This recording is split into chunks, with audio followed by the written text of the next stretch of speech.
Hi everybody, welcome to my channel. I love how this window back here becomes like a mirror. Isn't that cool? I think that's so cool. You know what? God's word is like a mirror. And what I mean by that is the more and more you read God's word, the more and more it reflects back his love to us, and the more we realize our sin nature. When I first started reading the Bible and I first got into God's word, I knew of a few sins that I had in my life. But the more and more I read God's word over the years, the more I realized how much more sin I actually had in my life that I wasn't even aware of. So to me, God's word became a mirror, just like this window behind me. So with that being said, let's get into God's word and see what it has to say. Today is March 23rd.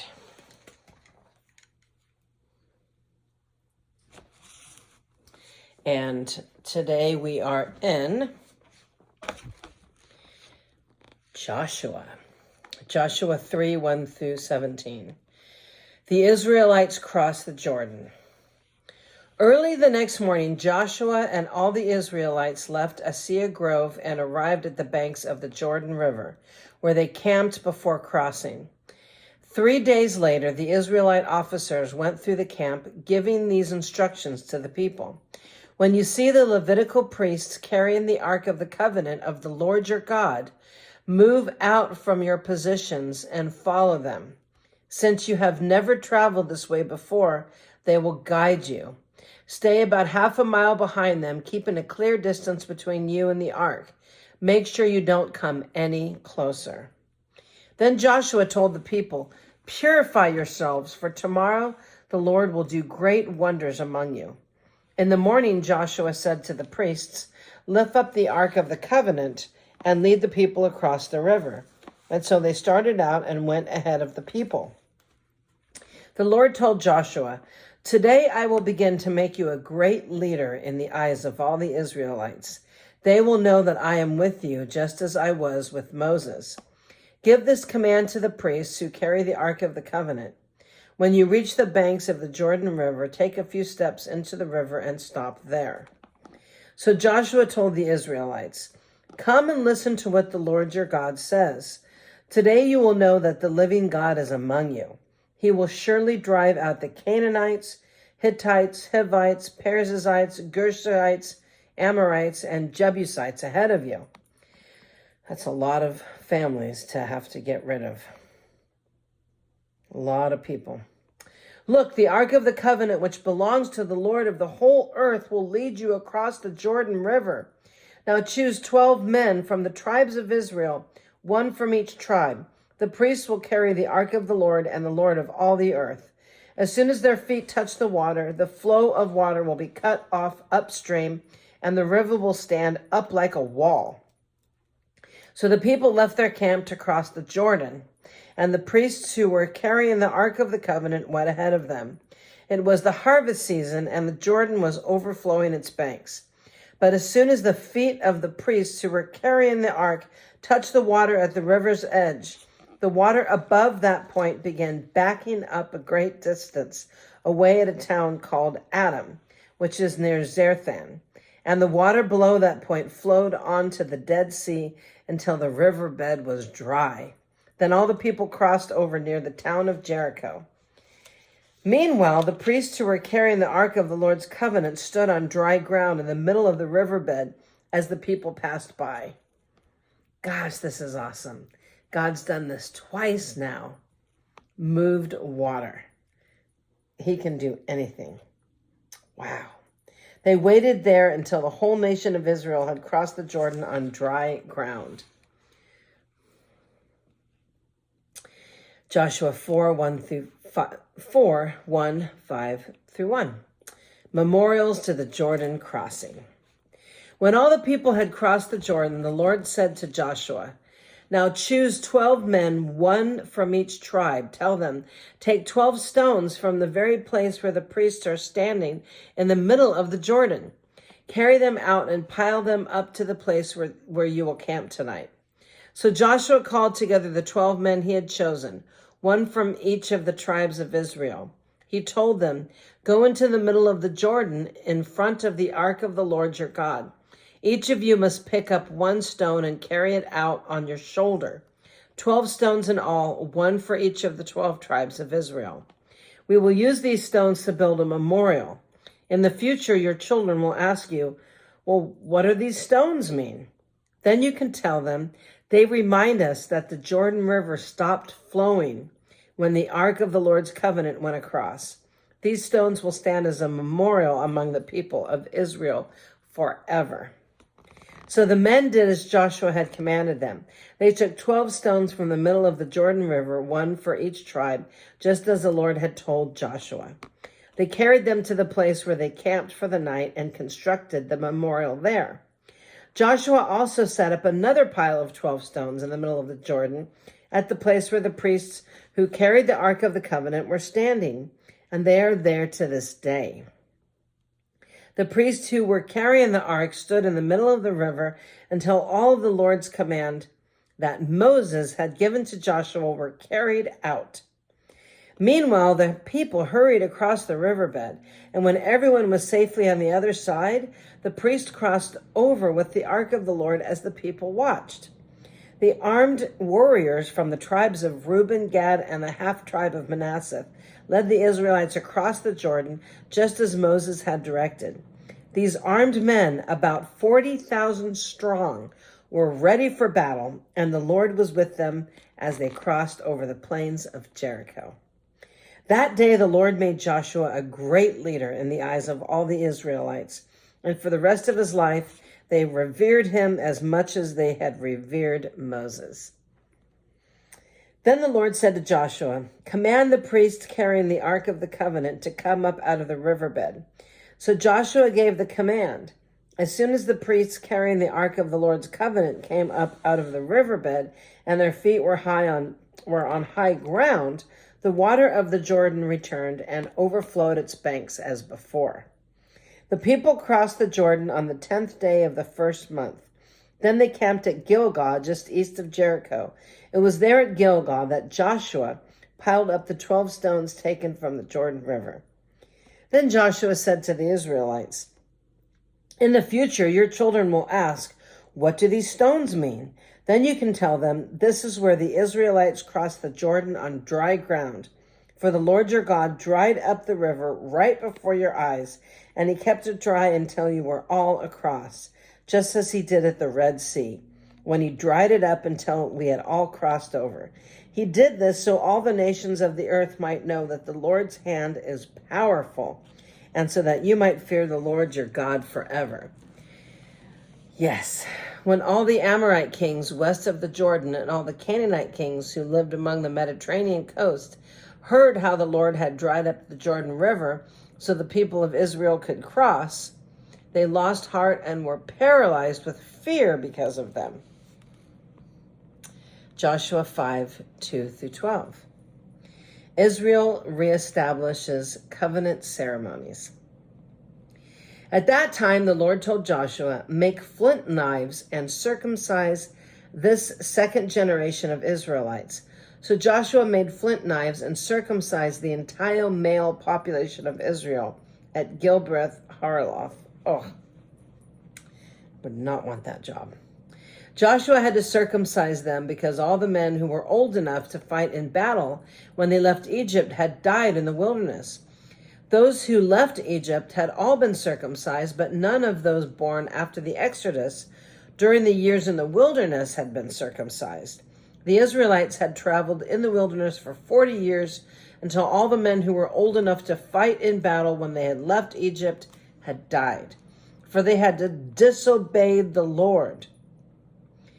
And the Lord vowed he would not let them enter the land he had sworn to give us, a land flowing with milk and honey. So Joshua circumcised their sons, those who had grown up to take their fathers' places, for they had not been circumcised on the way to the promised land. After all the males had been circumcised, they rested in the camp until they were healed. Yeah. Probably about 2 weeks, I would say. Then the Lord said to Joshua, "Today I have rolled away the shame of your slavery in Egypt." So that place has been called Gilgal to this day. While the Israelites were camped at Gilgal on the plains of Jericho, they celebrated Passover on the evening of the 14th day of the first month. The very next day they began to eat unleavened bread and roasted grain harvested from the land. No manna appeared on the day they first ate from the crops of the land, and it was never seen again. So from that time on, the Israelites ate from the crops of Canaan.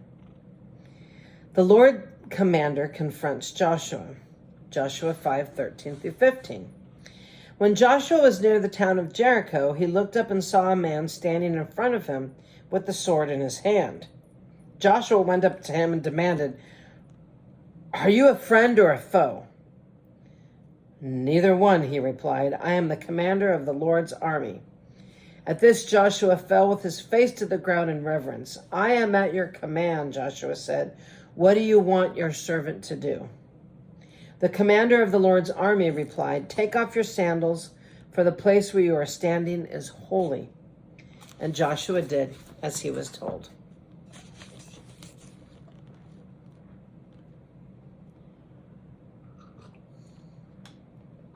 Joshua 6:1 through 27. The fall of Jericho. Now the gates of Jericho were tightly shut because the people were afraid of the Israelites. Yeah, I would say so. By now they have a bad reputation, or a reputation of being ones that can kick some butt.